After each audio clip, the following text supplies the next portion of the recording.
गिनती की पुस्तक 16वां अध्याय वचन 1 से लेकर 50 तक। कोरह, दातान और अबीराम का बलवा।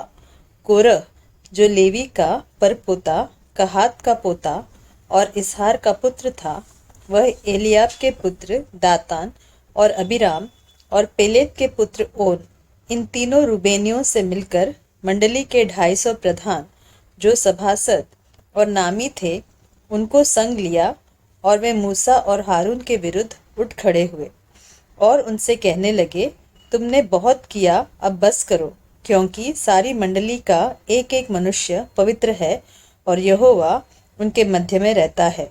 इसलिए तुम यहोवा की मंडली में ऊंचे पद वाले क्यों बन बैठे हो? यह सुनकर मूसा अपने मुंह के बल गिरा। फिर उसने कोरह और उसकी सारी मंडली से कहा, सवेरे यहोवा दिखला देगा कि उसका कौन है और पवित्र कौन है, और उसको अपने समीप बुला लेगा।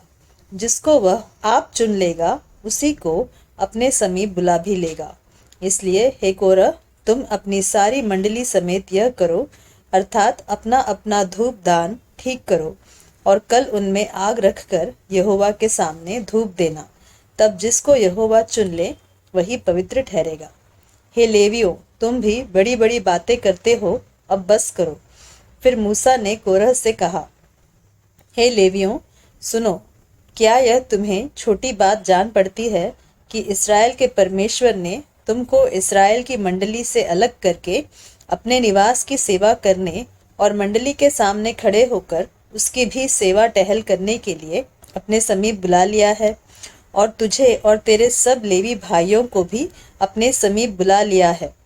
फिर भी तुम याजक पद के भी खोजी हो, और इसी कारण तूने अपनी सारी मंडली को यहोवा के विरुद्ध इकट्ठी किया है। हारून कौन है कि तुम उस पर बुड़बुड़ाते हो?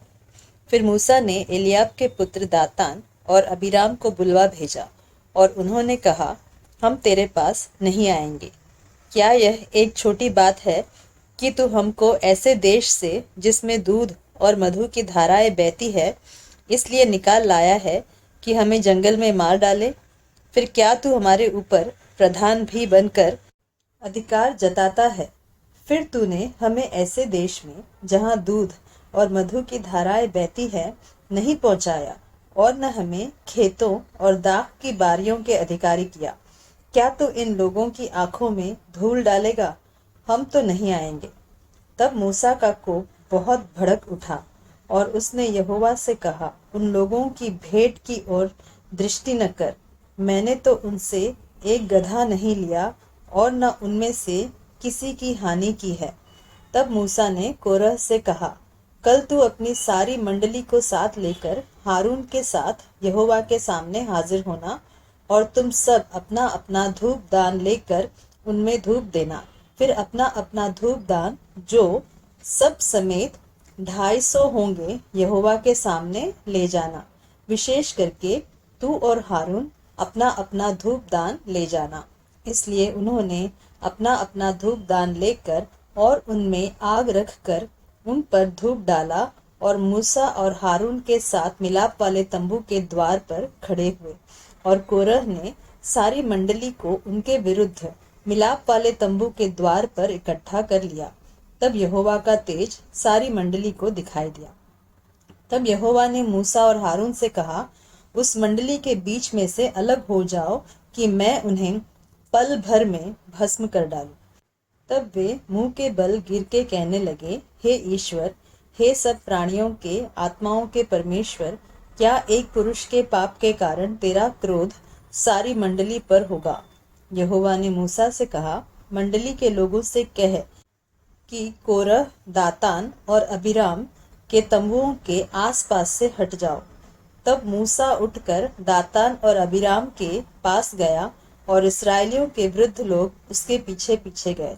और उसने मंडली के लोगों से कहा, तुम उन दुष्ट मनुष्यों के डेरों के पास से हट जाओ और उनकी कोई वस्तु न छुओ, कहीं ऐसा न हो कि तुम भी उनके सब पापों में फंसकर मिट जाओ। यह सुन के वे कोरह, दातान और अबीराम के तंबुओं के आसपास से हट गए, परंतु दातान और अबीराम निकलकर अपनी पत्नियों, बेटों और बाल बच्चों समेत अपने अपने डेरे के द्वार पर खड़े हुए। तब मूसा ने कहा, इससे तुम जान लोगे कि यहोवा ने मुझे भेजा है कि यह सब काम करूं, क्योंकि मैंने अपनी इच्छा से कुछ नहीं किया। यदि उन मनुष्यों की मृत्यु और सब मनुष्यों के समान हो और उनका दंड सब मनुष्यों के समान हो, तब जानो कि मैं यहोवा का भेजा हुआ नहीं हूँ। परंतु यदि यहोवा अपनी अनोखी शक्ति प्रकट करे और पृथ्वी अपना मुंह पसार कर उनको और उनका सब कुछ निगल जाए और वे जीते जी अधोलोक में जा पड़े, तो तुम समझ लो कि इन मनुष्यों ने यहोवा का अपमान किया है। वह ये सब बातें कह ही चुका था कि भूमि उन लोगों के पांव के नीचे फट गई और पृथ्वी ने अपना मुंह खोल दिया और उनका और उनके घर द्वार का सामान और कोरह के सब मनुष्यों और उनकी सारी संपत्ति को भी निगल लिया, और वे और उनका सारा घर बार जीवित ही अधोलोक में जा पड़े। और पृथ्वी ने उनको ढांप लिया और वे मंडली के बीच में से नष्ट हो गए। और जितने इस्राएली उनके चारों ओर थे, वे उनका चिल्लाना सुन यह कहते हुए भागे कि कहीं पृथ्वी हमको भी निगल न ले। तब यहोवा के पास से आग निकली और उन 250 धूप चढ़ाने वालों को भस्म कर डाला। धूपदान। तब यहोवा ने मूसा से कहा, हारून याजक के पुत्र एलियाजार से कह कि उन धूपदानों को आग में से उठा ले और आग के अंगारों को उधर ही छितरा दे, क्योंकि वे पवित्र है। जिन्होंने पाप करके अपने ही प्राणों की हानि की है, उनके धूपदानों के पत्तर पीट पीट कर बनाए जाए, जिससे कि वह वेदी के मढ़ने के काम आए, क्योंकि उन्होंने यहोवा के सामने रखा था, इससे वे पवित्र है।